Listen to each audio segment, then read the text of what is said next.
the same-sex marriage bill passed on Friday, it was with the support from a key group of backers on Wall Street. Hello, I'm Evelyn Risley with DealBook for the New York Times, joined today with Michael Barbaro, one of my colleagues at the paper. Thanks so much for joining us. Thank you for having me. So you wrote about the backroom dealings on how this bill got passed. Who are some of the people on Wall Street who helped out?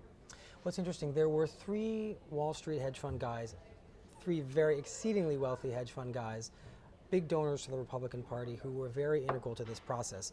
Cliff Asness of AQR Capital Management, Paul Singer, of course, of Elliott Management, has a B behind his name, billionaire, and Dan Loeb of Third Point. And these three guys had both a political and a very personal attachment to the issue of same-sex marriage. Let's start with the personal because it's kind of fascinating.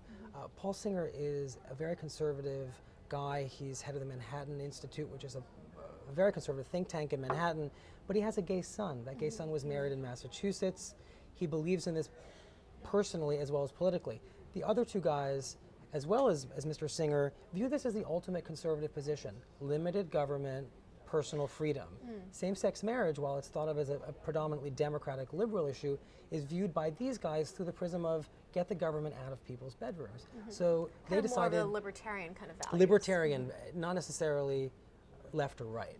That's right. Now, how did they all get involved? I mean, I heard that the governor was very instrumental in bringing them together, and why was he so key on having these three hedge fund guys come in? Well, there's an interesting backstory. These three guys were actually looking to put their money into it, and they were skeptical of whether or not this Democratic governor could get it done. There was a fascinating secret meeting a few weeks ago at the office of Paul Singer in Midtown on Fifth Avenue, where two of the governor's top advisors went in. You can only imagine how wild this was. The aides to one of the ascendant Democratic governors in the country meeting with these big donors to the opposing party saying, help us get gay marriage done. And by the end of that meeting, it seemed that these guys were believers that Cuomo could get it done.